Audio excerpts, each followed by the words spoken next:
মিশর, pyramid, mummy, ইতিহাস পছন্দ করা যে কোনো মানুষের কাছেই এই শব্দগুলো খুবই রহস্য এনে দেয়। আর শুধুমাত্র এই মিশর, পিরামিড এই সমস্ত নিয়ে গবেষণা করার জন্য রয়েছে আলাদা পড়াশোনা, আলাদা বিষয়। আর এই পড়াশোনা যারা করেন তাদের বলা হয় মিশরবিদ। আর এই মিশরবিদদেরই বহু দশক ধরে সংস্কার কাজ চালানোর পর অবশেষে উদ্ধার হয়েছে এক প্রাচীন মিশরীয় কফিন অর্থাৎ মমি। কিন্তু কোথায় উদ্ধার হলো সেই মমি, কত পুরনো সেই মমি, সব বলবো এই গুরুত্বপূর্ণ প্রতিবেদন শেষ অবধি দেখুন। আমি দীপেন্দু, দ্য নিউজ বাংলা লাইভে আপনাদের স্বাগত জানাই। অনুমান বলছে প্রত্নতাত্ত্বিক এই কফিনটা খ্রিস্টপূর্ব 650 সালের, যা নিয়ে কার্ডিফ ইউনিভার্সিটিতে হাজার হাজার ঘন্টা ধরে সংস্কার কাজ করার পর এখন সেটা ফিরে এসেছে সোয়ানসি ইউনিভার্সিটির ইজিপ্ট সেন্টারে।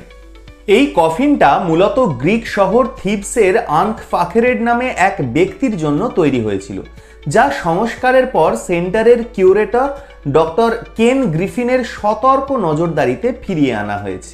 এই সেন্টারের কর্মীরা এই পুরোদস্তুর প্রকল্পকে কল্পনাতীত বলে ব্যাখ্যাও করেছেন।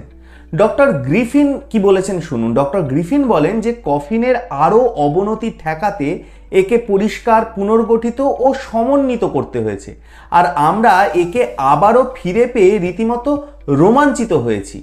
1997 সালে ওয়েলসের অ্যাবারিস্টুইথ ইউনিভার্সিটি থেকে আমরা এটা উপহার হিসাবে পেয়েছিলাম। তবে এর ইতিহাসের বিস্তারিত তথ্য কিছুটা কিন্তু ঘোলাটে। এমনকি এটা একসময় স্টোরেজ বক্স হিসাবেও ব্যবহৃত হয়েছে, যার ভিতরে অন্যান্য মিশরীয় বস্তু সংরক্ষণ করে রাখা হতো। অর্থাৎ এই কফিনের মধ্যে কিন্তু মৃতদেহের সেই রকম ইতিহাস নেই। আর কফিনটা ফিরে আসার সঙ্গে সঙ্গে যারা একে সাবধানে খুলেছিলেন তাদের মধ্যে ছিলেন জাদুঘর ব্যবস্থাপক ওয়েন্ডি গুডরিজ, যিনি কার্ডিফ ইউনিভার্সিটির স্কুল অফ হিস্ট্রির আর্কিওলজি অ্যান্ড রিলিজিয়ান বিভাগে কফিনটা এনেছিলেন। এর যে বাজে অবস্থা ছিল সেখান থেকে তারা একে পুনরুদ্ধার করতে পারবে কি পারবে না তা নিয়ে কিন্তু আমরা যথেষ্ট সন্দিহান ছিলাম। তবে এখন দেখে মনে হচ্ছে কঠোর পরিশ্রমের পর একে খুব ভালোভাবেই পুনরুদ্ধার করা গেছে, যা আমাদের জন্য একেবারে রীতিমতো কল্পনাতীত বিষয় ছিল। আর অবশ্যই এই অপেক্ষা, এত বছরের এই যে অপেক্ষা, সেটা কিন্তু বিফলে যায়নি। কার্ডিফে থাকাকালীন বেশ কিছু সংরক্ষণ বিশেষজ্ঞ ও শিক্ষার্থী প্রজন্ম এই কফিনটার সংস্কার কাজে হাতও দিয়েছিলেন। ওই বোনা কাপড়ের বেশিরভাগ অংশই সময়ের সঙ্গে সঙ্গে ছিঁড়ে গেছে ও কাপড়টা স্রেফ ঝুলে ছিল। তিনি বলেন এর আলাদা কাঠের মাথাটা কফিন থেকে বিচ্ছিন্ন করা হয়েছিল ও এর মধ্যে কাঠের দুটো বড় টুকরো খুঁজে পাওয়াও যাচ্ছিল না। এর মূল ভিত্তির একটা পাশ ভেঙেও গিয়েছিল ও সামগ্রিকভাবে খুবই বাজে অবস্থায় ছিল এই কফিনটা। কিন্তু সেখান থেকেও এটা সুন্দরভাবে পুনরুদ্ধার করা গেছে। শিক্ষার্থীরা একে এমন পর্যায়ে ফিরিয়ে এনেছেন যেখানে গোটা কফিনই এখন স্থিতিশীল অবস্থায় আছে ও এটা প্রদর্শনীতেও যাওয়ার জন্য একেবারে রীতিমতো উপযুক্ত বলা যেতে পারে।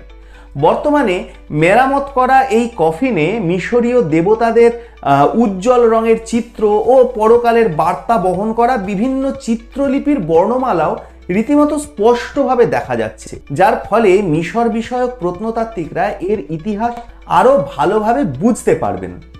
এর ঢাকনার উপরের বিভিন্ন সংকেত থেকে যে ইঙ্গিত পাওয়া যায় সেই ইঙ্গিতে এটাই মেলে যে পরবর্তীকালে এটা আর একজন মানুষের জন্য ব্যবহার করা হয়েছিল, যার নাম ছিল জেডার। তবে গত শতাব্দীর শেষ নাগাদ এই কফিনটা যখন যুক্তরাজ্যে প্রথম পৌঁছায় তখন আসলে এতে একজন নারীর মমি ছিল।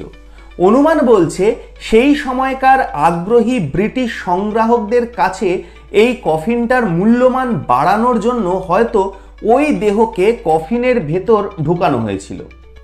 এই কফিনটা এখন সংরক্ষণাগারে থাকলেও একে ইজিপ্ট সেন্টারের হাউস অফ ডেথ গ্যালারিতে প্রদর্শনের পরিকল্পনাও রয়েছে। আমাদের কলকাতা শহরেও তো ন্যাশনাল মিউজিয়াম, যেটা জাদুঘর, সেখানেও রয়েছে একটা আস্ত মমি। আপনারা দেখেছেন নাকি সেটা? আপনাদের মূল্যবান এবং গুরুত্বপূর্ণ মতামত জানান দ্য নিউজ বাংলা লাইভের কমেন্ট সেকশনে। আর দেখতে থাকুন দ্য নিউজ বাংলা লাইভ। দুর্নীতি রাজনীতির বাইরে এই ধরনের সব খবর জানতে চোখ রাখুন কেবলমাত্র দ্য নিউজ বাংলা লাইফে।